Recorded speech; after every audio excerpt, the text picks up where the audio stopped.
ready to fall and drop at any second. And the sword of Damocles represents a constant source of threat that will destroy our happiness.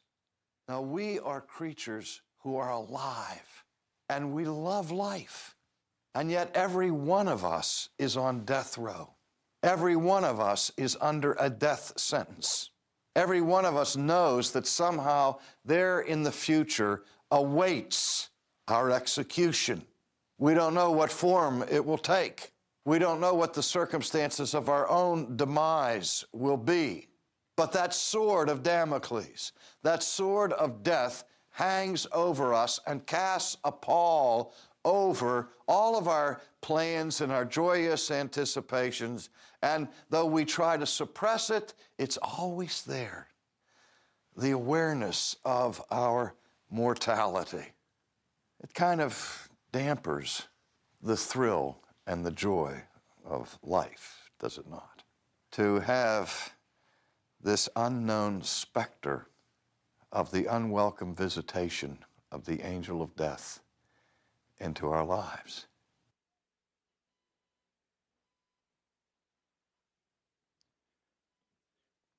Well, you know what I thought when I saw this picture? I actually texted your dad, Jackson, and I said, you know what, Dan, I'd like to suspend this sword from the roof, and I don't know, use some monofilament, some fishing line or something, and it'd just be right here the whole time. And then I thought, well, I don't know. That's going to be hard to do for one, and maybe that's not a great idea if something went wrong. I guess you'd never forget that sermon, though, if that happened, right?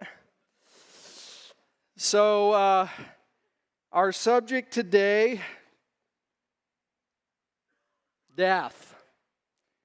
The book of Ecclesiastes repeatedly puts this in front of us over and over and over again.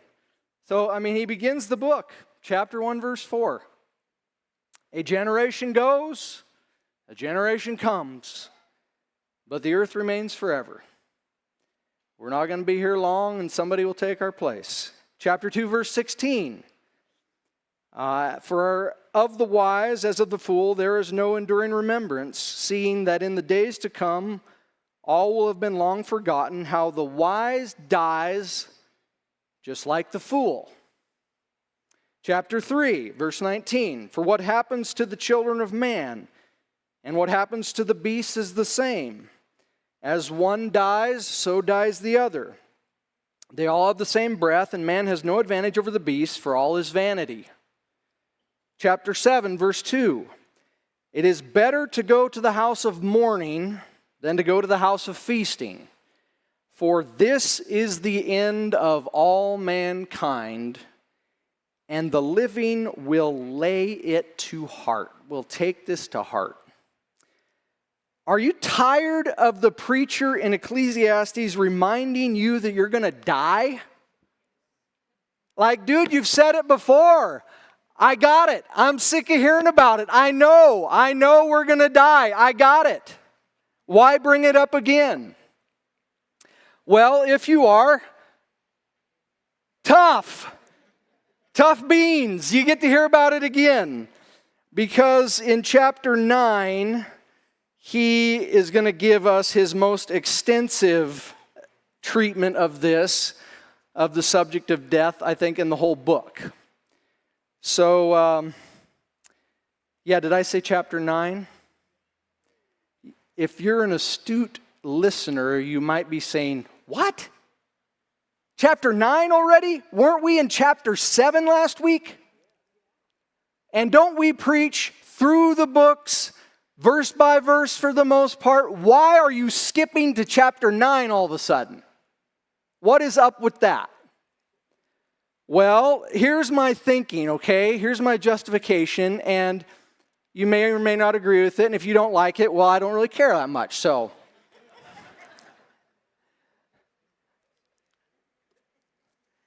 At the end of chapter 7, there's a good amount of that deals with the subject of injustice. All this injustice that's done on the earth. Chapter 7, verse 15.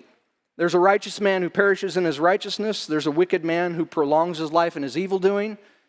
How is it that this righteous person is going to die young and this evil person is going to get to live to an old age who seems to get out of the snare and save his life through his wickedness? That is not right. I don't like it. What in the world?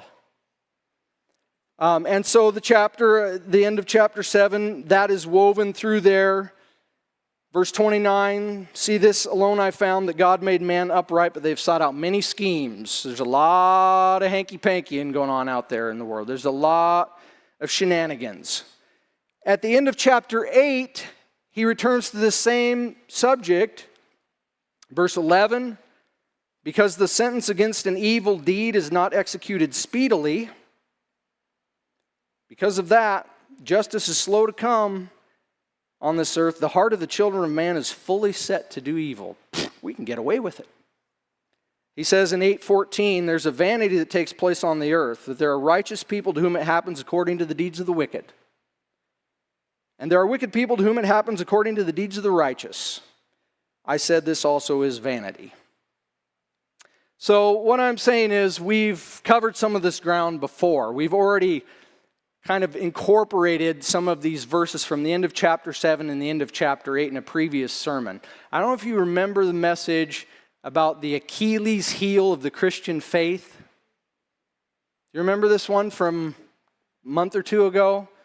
Came from chapter 4, and detractors of Christianity will say this problem of injustice in the world, the problem of evil, it's the Achilles heel, it's the fatal flaw of the Christian faith. If there's a good God who is all-powerful, how can this sort of evil exist on this earth? Either he's not all-powerful or he's not truly all good, or this wouldn't be this way. And we used examples of things like Auschwitz and the Nazis who escaped to Argentina after the war and lived a long life in the shelter of Argentina. So you remember that? As for the beginning of chapter 8, why are we skipping to 9? That's going to get unfolded next week. And because it overlaps with and relates to what comes at the end of chapter 9.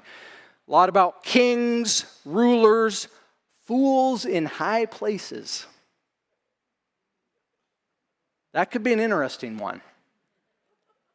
So be here next week. We'll see what we do with that one, all right?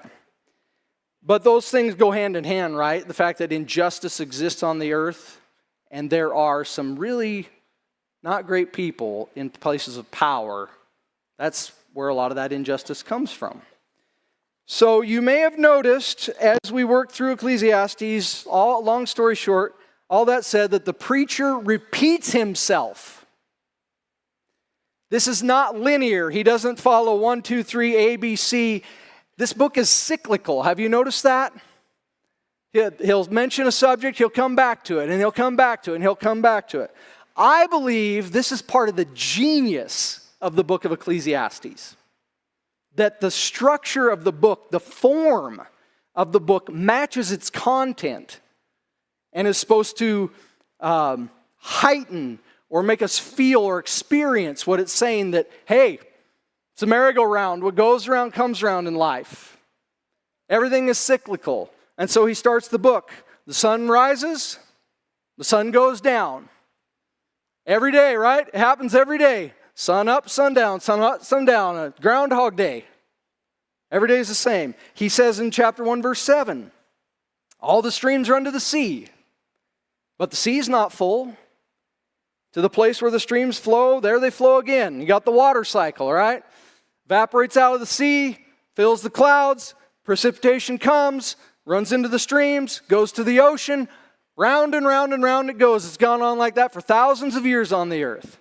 He says in chapter 1, verse 9, what has been is what will be. History repeats itself. What has been done is what will be done.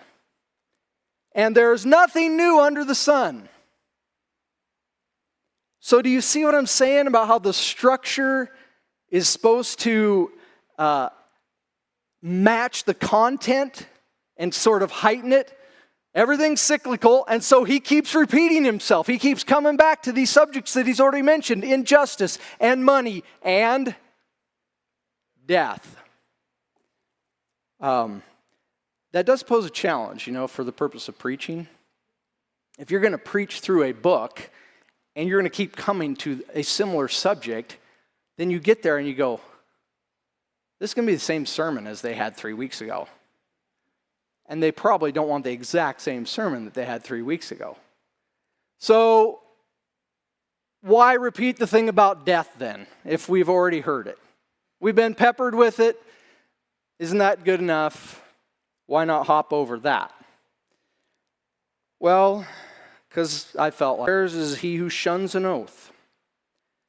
This is an evil in all that is done under the sun, that the same event happens to all. Also, the hearts of the children of man are full of evil, and madness is in their hearts while they live, and after that, they go to the dead. So, I've told you in the past, this publication, World Magazine, does anybody take this? Christian publication? And they have an obituary section in there every month. So here's this month, August 2025. Some obituaries of people you might recognize. John MacArthur. Did you know that he passed away? A pastor, author, and seminary chancellor whose passion for expository preaching grew into a worldwide ministry. MacArthur died July 14th. He was 86. This next guy, anybody recognize this next one? Jimmy Swaggart. Remember Jimmy Swaggart from the 80s and 90s? A Grammy-nominated gospel singer who would become a popular televangelist with a sprawling ministry beset by prostitution scandals. Swaggart died July 1st. He was 90. Now, I think we would all say that probably John MacArthur lived a more faithful life overall than Jimmy Swaggart. But Jimmy Swaggart lives to be 90, and John MacArthur dies when he's 86. This next guy, Brian Wilson. Anybody know Brian Wilson? Beach Boys. A visionary songwriter and musician who turned the Beach Boys from a simple surf rock band into an American phenomenon. Wilson died June 11th. He was 82. So that is August. July. I brought a stack of these, so we're just going to read a bunch of obituaries today. Remember your poem, The Obituaries, Wayne? Phil Robertson, a former football star who parlayed his love of hunting into the formation of a multi-million-dollar duck call enterprise, as well as a popular reality television series. Robertson died on May 25th. He was 79. Okay, here's May of this year. Like I said, I brought a stack of them. Val Kilmer. Anybody know Val Kilmer? Top Gun Iceman, Tombstone, Doc Holliday. A movie star who could steal a picture in a supporting role. I do think he's one of the better actors of our time. Kilmer died April 1st. He was 65. And then, anybody recognize this guy? Big George Foreman. A boxer who authored one of the greatest comeback stories in sports and was the pitchman for the Foreman Grill, right? Foreman died on March 21st. He was 76. And so on, and so on, and so on. So it's coming for us all, and we know it's coming, but of course we don't know when or how. So he reminds us of that in verses 11 and 12. We don't know when. Again, verse 11, I saw that under the sun the race is not to the swift, nor the battle to the strong, nor bread to the wise, nor riches to the intelligent, nor favor to those with knowledge. We don't have absolute control, right? But time and chance happen to them all. For man does not know his time.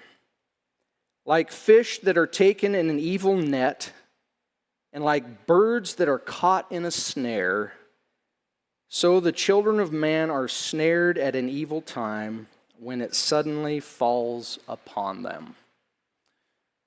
Jackson, did you go to the 203 pond with your parents? So Dan and Chelsea, a week or two ago, were at the 203 pond. They're off of the freeway. And they said there's all these little bluegill, tons of them. And so Chelsea was out there like in her an inner tube or something like that. I don't know. But she's dangling, her little jig, and they're just swarming. There's dozens and dozens of them. So rather than like hooking one, she takes her net and there's 24 bluegill in the net. So the preacher says, hey, one day you're a little bluegill just swimming along in your pond. Everything's fine. And then when you don't know it, you're scooped up in the net, and that's it. That's the end. Like a bird caught in a snare. Like a bluegill in the net. And, you could drop dead in the next 5 seconds. Right? You know that, right? I could drop dead in the next 5 seconds right here. Say, well, don't say that. Don't say that. Why talk about that? You could have a wreck on your way home. You could get in your car and have a wreck. Now, I don't want that. But the reality is, we never know. It could happen. We don't know if this is the last day, if this is the last hour. And it's okay to say that. Now, not that, I'm going to remind my wife of that every 5 seconds, but we should think about that. So when the Puritan pastor, Jonathan Edwards, was like 19 or 20, so 19 or 20, college age, he drafted these series of resolutions. You may know that. About how he wanted to live his life in light of the fact that, hey, it's short. So he's 19 or 20-year-old kid, and he drafts these 70 resolutions. Number 9 is this one. Reads like this: resolved to think much on all occasions of my own dying and of the common circumstances which attend death. I want to remind myself every day that this could be the end. That this happens to everybody, and we don't know when and we don't know how. Why? Why would you want to think of that every day? Well, this is why. Resolution 7, resolved never to do anything which I should be afraid to do if it were the last hour of my life. Do I want to go out like this? This thing I'm about to do. And my life ends, and my family and my friends say, oh yeah, I remember they went out like this. Number 52. I frequently hear persons in old age say how they would live if they were to live their lives over again. Any of you old people do this? Tell your grandkids this? I don't know what this is like because I'm young, but I'm just curious. Man, if I only had it to do over again, I would do this differently. So he says, I hear people say that all the time. Resolved that I will live just so as I think I shall wish I had done, supposing I live to an old age. So whatever that means when I get to old age, I'm going to start with that and I'm going to work backwards to now, and so that I have no regrets. God help me. Number 55. Resolved to endeavor to my utmost to act as I can think I should do if I had already seen the happiness of heaven and hell's torments and the torments of hell. Heaven and hell are real. And every person in this room is going to be in one or the other, has one destiny or another. So now how do I want to live? Knowing that's an irrefutable fact. So I read this fat biography of Jonathan Edwards, 700 pages. It was good. But the guy who wrote it says this. He said, Edwards spent his whole life preparing to die. As he often reminded his congregations, those who were sitting comfortably one Sabbath might be in the grave by the next. Just want to let you know every week, this could be your last Sunday. Don't forget that. For those who spurned God's Spirit, life was like walking on a rotten canvas. And at any moment, they might suddenly find themselves plunged simply by the weight of their sins into everlasting hell. So, you know the story of how Edwards met his end? Does anybody know that?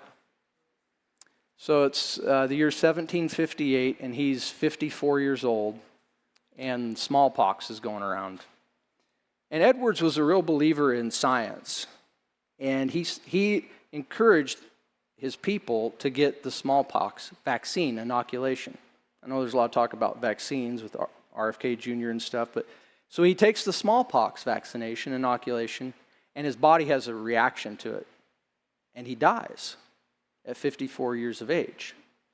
Well, 2 weeks later, his 26-year-old daughter, Esther, she dies suddenly, unexpectedly, contracts a fever of some kind, not due to and she dies. And then in the fall of that year, in October, this was spring, his wife, Sarah, Edwards' wife, she unexpectedly dies at age 48. And a few months before he had died, his son-in-law had been killed.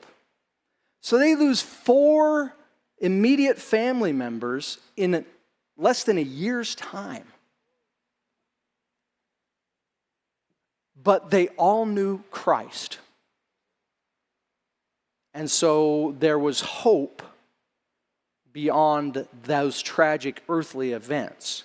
So death is coming, he says, the preacher, and we don't know when, and we don't know how. You could be a bluegill in a net at any time, and so could I. So he says, you know what? Enjoy life while you're here. Verse 7, 8, 9, and 10. Well, if all that's so, and it is, then go eat your bread with joy and drink your wine with a merry heart, for God has approved what you do, has already approved what you do. Let your garments always be white. Let not oil be lacking on your head. Enjoy life with the wife whom you love, all the days of your vain, your fleeting life that he has given you under the sun, because that is your portion in life, and in the toil at which you toil under the sun. Whatever your hand finds to do, do it with all your might. Go for it. Give it your all. For there is no work or thought or knowledge or wisdom in Sheol, in the grave to which you are going. Now, I said it's cyclical earlier, right? We've heard this before too, haven't we? He comes back to these.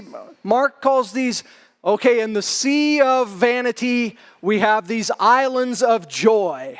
Enjoy your life while you're here. In the desert of a fleeting life, we have these oases, a call to enjoy what God has given. Some people call these the carpe diem passages. Seize the day. So, did you and your classmates stand on your desks in high school because of this movie? Remember this movie from the early 90s? Dead Poets Society, Robin Williams. He's a teacher in this well-to-do private school. You know, they wear the ties and stuff, the rich kids. And he has a love. He's an English and lit teacher, and he has a love for poetry and what the dead poets had to teach us about life. And he's always telling the kids, carpe diem. Seize the day, boys. Make your lives extraordinary. And so there's a scene in there where the kids get on the desk, and Heidi and her classmates tried to reconstruct that at Enterprise High School, and guess how that went over? I asked the guys at Point Man, as we've been working through Ecclesiastes, as you've been reading it, as we've been preaching it, has this book had any effect on your thinking? Has it impacted the way you look at life or do life? Has anything sort of trickled in? Yes. Good. Praise the Lord. It has for me. And you know what it is? It has to do with these passages, these carpe diem oases passages, because if you know me, you know I am prone to anxiety, prone to fear. I overthink everything. I'm a perfectionist. What I do is never good enough. And so I can always see what's wrong in life, or what might be wrong, what could go wrong. And so the preacher says, hey, dude, you're going to die one day. Why are you sucking your thumb? There's legitimate enjoyment in life.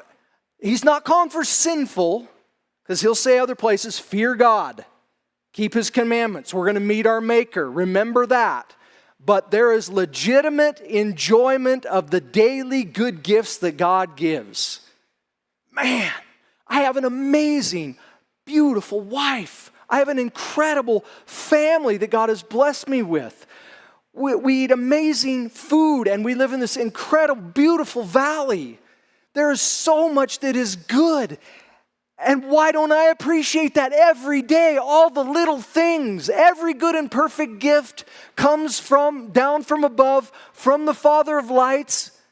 And so enjoy the things not in place of God, not as an idol that we worship before God, but to the glory of God. Whatever you do, whether you eat or drink, Jackson, your shirt, do all to the glory of God. Play football to the glory of God with all your might, with humble joy. So we went to John and Marcia's house and picked cherries. And we came home with like 12 gallons. By the way, you want a couple like dad or grandpa jokes? You know where this is going, don't you? So John tells me a joke the other day. He says, I was downtown, I'm going to say downtown LeGrand, and was in my truck, and I had a bag of cherries in the front seat. And I pulled over and parked the truck, went in to do something. I came back out, and my truck was broken into. And when I looked inside, there were 2 bags of cherries. The same thing happened to Matt Pickens. He had an accordion in his pickup. He parked it and locked it. When he came back, the window was broken. It was busted into, and he said, "Oh, no." And sure enough, there were 2 accordions in there. So we picked 12 gallons of cherries. And it's like off of one side of one tree, basically. And when we're done hauling these buckets, you can't even tell we were there. Like, it didn't even make a dent. And so I think the other day, I'm like, why does God do that? Why the abundance? 12 gallons and you couldn't even tell we were there. And I mean, this is one cherry tree of the millions of cherry trees in the world. The overflowing riches of his gifts. Wednesday night, we're eating meat pie. Homemade meat pie with mashed potatoes. I wanted to take a picture and I forgot. So peas and corn. My wife makes amazing fluffy mashed potatoes. And then I scoop the peas and corn in there with the butter and the gravy, and I mix that around. And, we stop to pray before we eat, right? Do we really pray and go, man, look at this? Corn, peas, potatoes, beef, grain, the pie crust. That's a sliver of the things God has provided. That's just the tiniest little fragment of his bounty of variety on this earth. Wow! And I got a wife who is an amazing cook, and I told her we're never going out to eat again because it's expensive, and what we get is it's trash compared to what you do. So, cook me another gourmet meal. It's amazing. Death comes to us all. We don't know when. So enjoy life to the glory of God.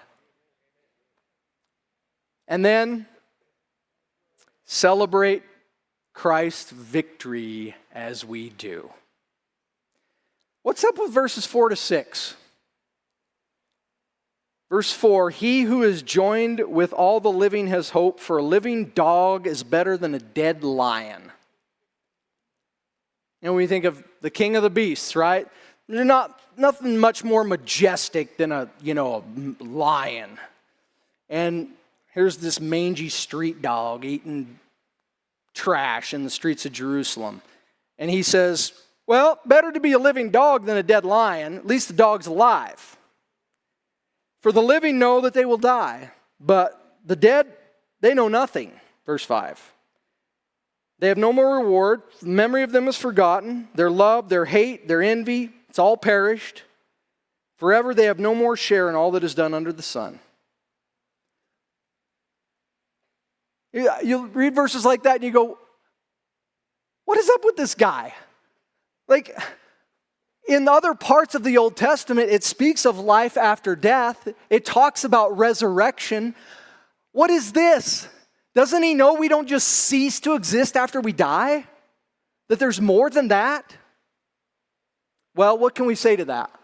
For one thing, he is getting into the skin and into the shoes of a man who observes life with the naked eye. Like what can I empirically observe? And so what I can see with my eyes is that person was here and then they die and then they're in the ground and then they're gone and we never see him again.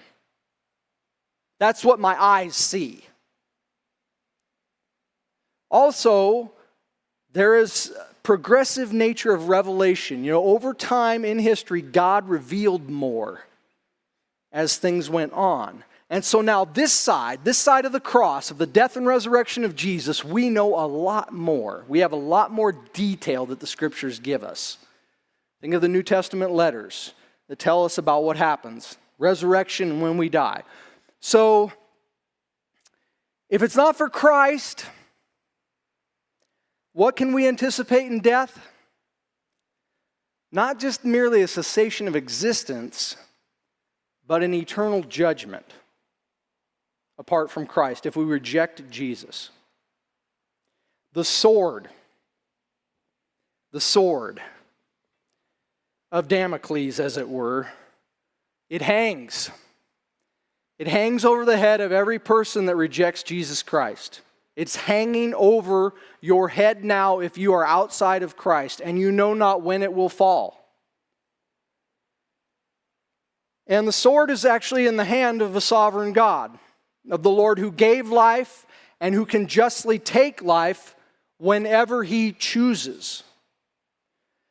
But as Christ's redeemed people, we can celebrate the death of death in the death of Jesus. Hebrews chapter 2. Jesus partook of flesh and blood. The Son of God became human. That through death, through His death, in our place, He might destroy the one who has the power of death, that is the devil, and deliver all those who through fear of death, fear of that sword, were subject to lifelong slavery. Freedom in Him from it. Release, salvation, deliverance in Christ. If we're united, one reason we dunk people is it best depicts death and resurrection. If we're united with Christ by faith in His death, then we know we'll be united with Him in a resurrection. His victory over death is our victory in Him. And so going under best depicts death, and coming up depicts resurrection. That's why we think it's important to do this, to immerse people. And so now from where we stand this side of the cross, we can say this: death is swallowed up in victory. Death, where is your victory? Death, where is your sting? The sting of death is sin, and the power of sin is the law. But thanks be to God who gives us the victory through our Lord Jesus Christ.